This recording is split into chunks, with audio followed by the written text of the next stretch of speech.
NCAA women's basketball tournament kicked off Friday with a number of intriguing teams in action, including top seeds Louisville and Mississippi State, plus perennial powerhouse and number 2 seed UConn. Today, the field will be narrowed to 32 teams. Welcome inside Studio B for TourneyWatch. I'm Rachel Berry. It's day 2 of our show as well, with all the scores, storylines, and special guests. To start the show, Jack Kaiser and Jared Matheny have what you need to know from Friday. Well, we're halfway through the 2 busiest days of the tournament. Some great performances across the country. 16 games yesterday, 16 more coming today. The madness has only just begun. All right, let's get to it. Starting in College Station with the 5-12 matchup, Marquette and Rice. This looked like an upset late in the 4th. Erica Agumake goes reverse. Rice up 7. Marquette not going away, though. Alizea Blockton ties the game with just over a minute to play. Natisha Heidemann's 3 is blocked. And then Shania Rainey on the other end for Rice. A chance to win it just off the mark. We're going to overtime. Golden Eagles too much in OT, though. They escape with a 58-54 win. We head to Iowa, Missouri, and Drake, another one of the many fantastic games on day 1. Brenny Rose in the 4th quarter to give the Bulldogs the lead. On the next possession, it's Sophie Cunningham fouled in the lane. She'll go to the free throw line and knock down the pair to send us to overtime. In overtime, Sierra Porter drills the triple to tie things up. Missouri with the ball in the game tie. Jordan Roundtree fouled on the right wing for 3. Roundtree to the free throw line. She would connect on one of her 3 free throws to give Missouri the lead. Sophie Cunningham fired up.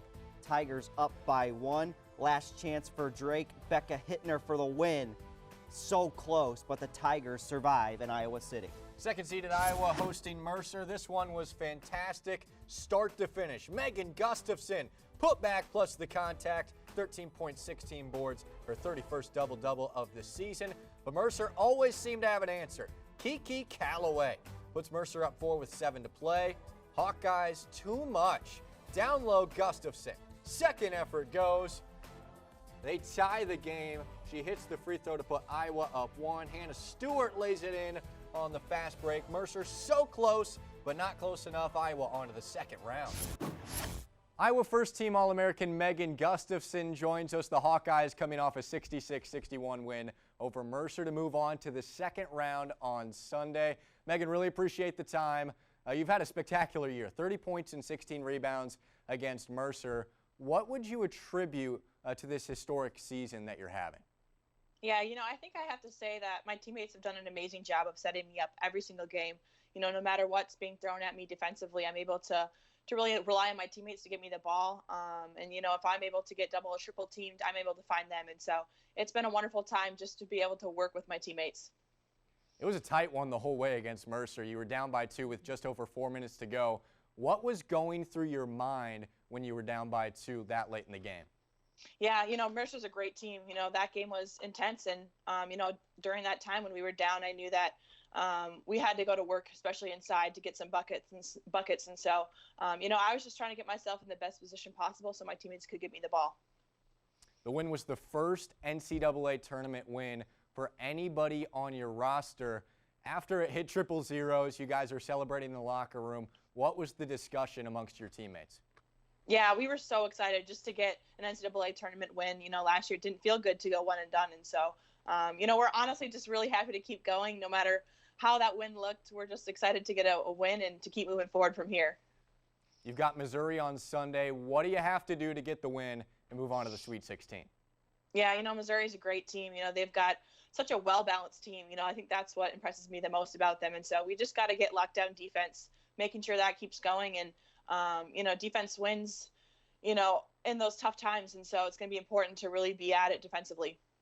Megan Gustafson and the Iowa Hawkeyes on to the second round. Megan, really appreciate the time, and good luck on Sunday. Thank you. Another team out of the Big Ten, Rutgers, taking on Buffalo. It's Sierra Dillard, the MAC tournament MVP from downtown. Then Dillard in transition to Summer Hemphill, making the pass look easy.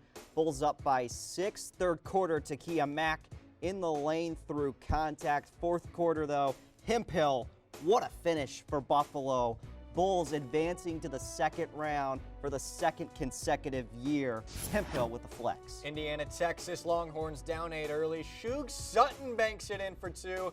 This one was pretty close the entire way. In the third quarter, Hoosiers still up. Bendu Yaney from downtown. And then Jalen Penn from the same spot hits the dagger.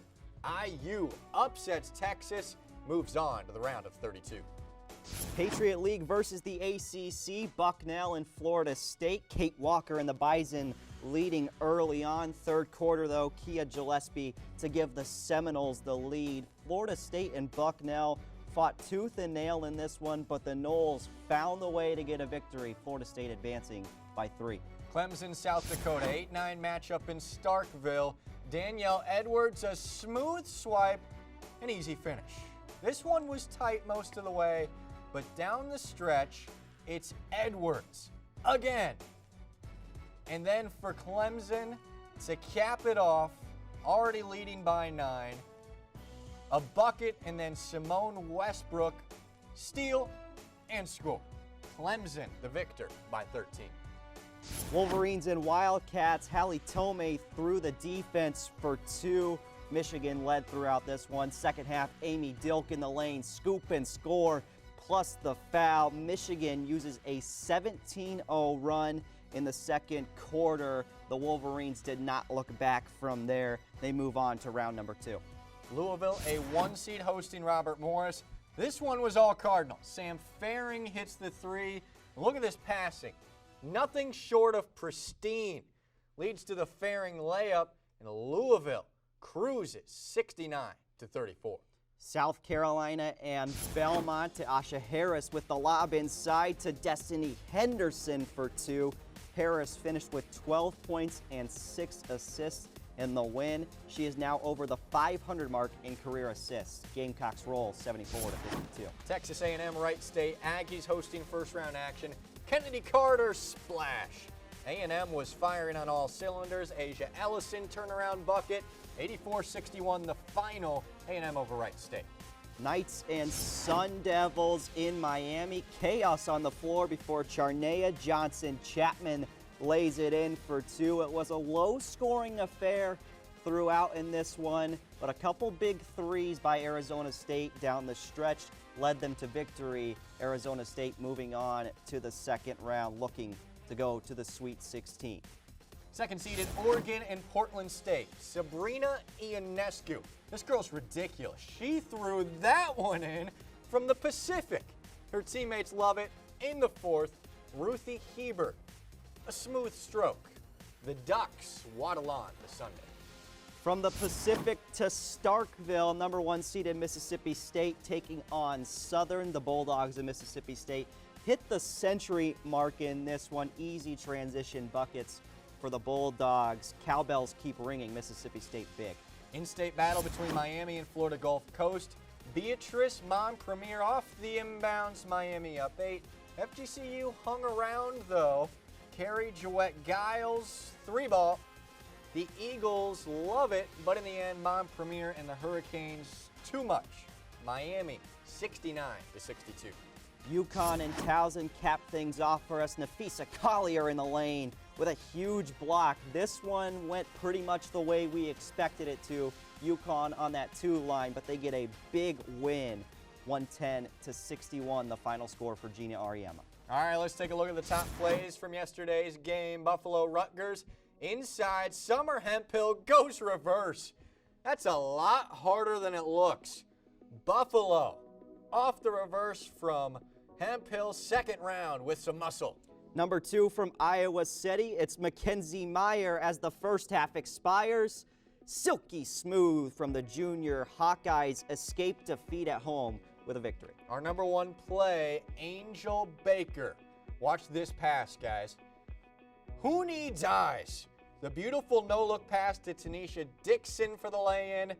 Wright State loses to Texas A&M, but they take the top play. After Friday's 82-71 victory over Rutgers, the Buffalo Bulls have advanced to the round 2 for the second straight year.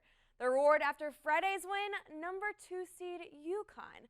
Buffalo head coach Felicia Leggett-Jacks starts off today's look at some of the best reactions and social moments from day one.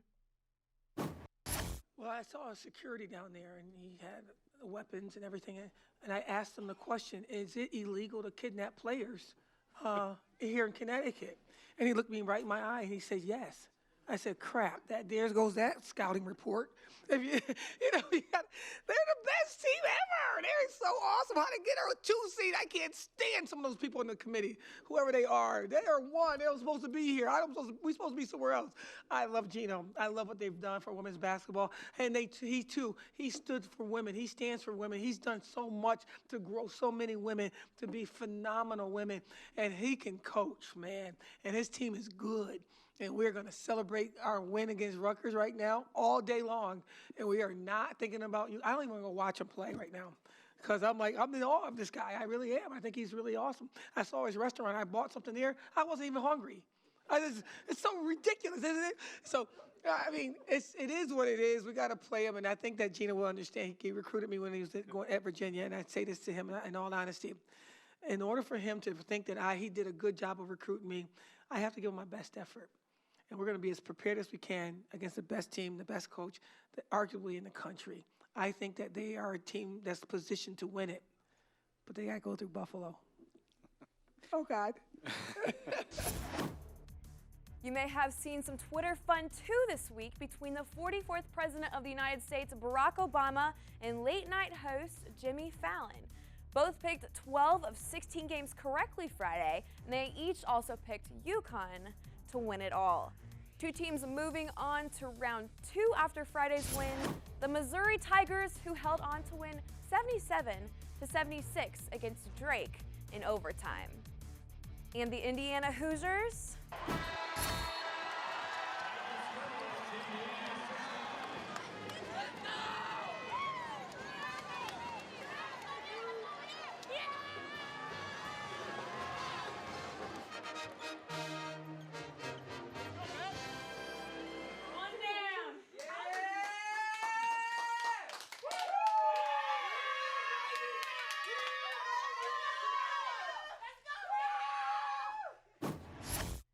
If any of the Baylor Bears didn't know where Abilene, Texas was located, the home of Baylor's first-round opponent today, Abilene Christian, their head coach, Kim Mulkey, helped. Motivational tactics for the team. What kind of motivational tactics have you used? Well, I sing to them a lot. I make them understand. You know, we have a lot of kids that aren't from Texas. I wanted them to know where Abilene was. So I play the music, Abilene, Abilene. And then Sheryl Crow has a song about Abilene, doesn't she? Y'all don't know these things. I can tell by the look on your faces. And that disappoints me because I think y'all are well-rounded media people.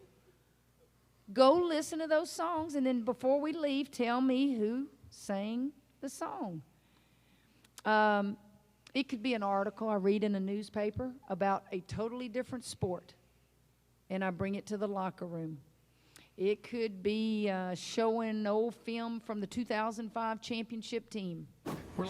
Abilene. Kim Mulkey certainly has her team excited for today, but Jack, what are you most excited for? Well, there were a lot of good games yesterday. We didn't get that big upset. Maybe that happens this afternoon. Before we get into today's games, let's take a look back at the bracket and updated standings. Starting in the Greensboro region, Iowa and Missouri meeting off before the Sweet 16 in Iowa City, as well as Florida State and South Carolina. In Portland, as we continue to move through the bracket, Mississippi State and Clemson. And then that big upset for IU over Texas. They'll meet Oregon in Eugene. To Chicago we go. Notre Dame, the #1 seed overall. A lot to fill in on this side of the bracket. Marquette and Texas A&M, the only two that have booked their tickets so far. Into our final region in Albany, New York.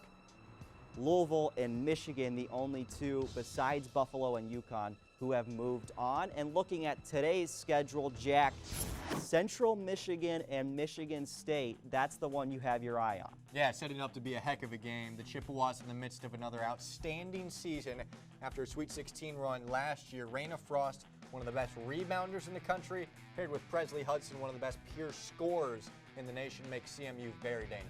And at the 11 o'clock hour, Maryland and Radford. Brenda Freeze in Maryland, they play early, and when they play in the first round, the Terrapins are a perfect 15-0 with Freeze as the head coach, but she still says they have to be prepared today. They face a very good Radford squad in the first slate. In the second slate of games, Jack, a 2 seed has never been beaten by a 15 seed. We almost had it yesterday, but you like this Stanford-UC Davis matchup. Yeah, that's right, Jaron. Stanford's hot right now, coming off a Pac-12 championship. But Iowa was coming off a Big Ten championship and almost got bounced by Mercer. UC Davis has Morgan Birch, who ranks 4th in the nation, scoring 24 per game. Big-time players show up in big-time games. Birch does that tonight. Watch out for UC Davis. And these are some big-time players as well. Your 4 players to watch today, starting with Arike Agumbawale and Notre Dame. Yeah, she may be the most well-known name in women's college basketball with what she did in last year's Final Four, winning the national championship for the Irish. Alana Smith, Bridget Carlton, 2 second-team All-Americans. And Raina Frost, 22 per game, 14 rebounds per game. She's a force to be reckoned with coming out of the MAC. Those are 4 players you definitely have to keep an eye on today. So here we go. 16 more games today, including Ames, Iowa, where number 3 seed Iowa State, its head coach, Bill Fennelly, is ready. We're like everyone else. We're anxious to play. It's hard watching everyone else start the tournament. So we're excited about the opportunity. Looking forward to playing tomorrow and hopefully play the kind of game that you need to play to continue to advance and do the things you need to do. But our kids are excited about this opportunity, and it's a group that's worked very, very hard, and it's a group that has probably earned this opportunity as much as any group we've ever had. So it's fun to still be coaching this time of year. We're looking forward to tomorrow. Guys, with the games continuing on today, what are you most looking forward to? Well, like I said, maybe that big upset happens today. A couple of 10-7 upsets yesterday, but maybe that big one happens today. And sort of looking on to the second round, you're hoping the games today line up so you get the matchup you want. The one I'm particularly looking at is a potential Notre Dame Central Michigan matchup. And remember, you can follow all the action today using hashtag NCAAW. For Jack Kaiser and Jaron Matheny, our Ball State Sports Per Link production crew, and everyone at the NCAA, thanks for watching TourneyWatch. Enjoy today's games.